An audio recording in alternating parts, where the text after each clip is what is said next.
নতুন করে টানা ৩ দিনের বৃষ্টিতে অবনতি হয়েছে নোয়াখালীর বন্যা পরিস্থিতি। নতুন করে প্লাবিত হচ্ছে গ্রাম, শহর, উপজেলা। দুর্গম গ্রামাঞ্চলে খাবারের জন্য হাহাকার, নিত্যপণ্যের সংকট আর দ্রব্যমূল্যের ঊর্ধ্বগতি বানভাসীদের জীবনকে করেছে আরও সংকটাপন্ন। টানা ৩ দিনের ভারী বর্ষণ ও অতিরিক্ত পানির চাপে কোম্পানিগঞ্জের ছোট ফেনী নদীতে ভেঙে গেছে মুছাপুর ক্লোজার রেগুলেটর। সেই সাথে সাগরে অতিরিক্ত জোয়ারের পানিতে অবনতি হয়েছে বন্যা পরিস্থিতির। নতুন করে প্লাবিত হয়েছে কবিরহাট, সেনবাগ, সোনাইমুড়ি ও চাটখিল উপজেলার নতুন এলাকা।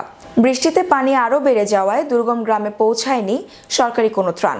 ফলে সীমাহীন কষ্টে আছে পানিবন্দী মানুষ, সেই সাথে আছে সাপের আতঙ্ক। দ্রব্যমূল্যের ঊর্ধ্বগতি ও পানিবাহিত রোগে বানবাসীদের সংকট আরও বাড়িয়ে দিয়েছে বহুগুণ। জেলার ১১৬৯ আশ্রয় কেন্দ্রে ২,১৬,৮৩৪ জন মানুষ আশ্রয় নিয়েছেন।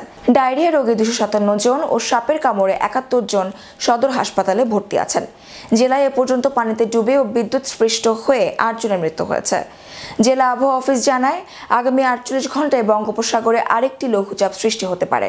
সেই সাথে বৃষ্টিপাতের প্রবণতা অব্যাহত থাকতে পারে। পরে পানি উঠছে, চুলাতে ২ হাত পানি উঠছে, ভাত রান্না করতে পারতেছি না, ইট বসাই রাঁধতে পারতেছি না, পানি ভিতরে এখন আমি বাড়তে পারি না, যাইতে পারি না, খাইতে পারতেছি না। যেখানে হাঁটু পরিমাণ পানি, কমর পরিমাণ পানি, বুক পরিমাণ পানি, ওই জায়গায় কেউ ত্রাণ নিয়ে যাচ্ছে না, সরকারিভাবে কোনো ত্রাণ তো আসছে না।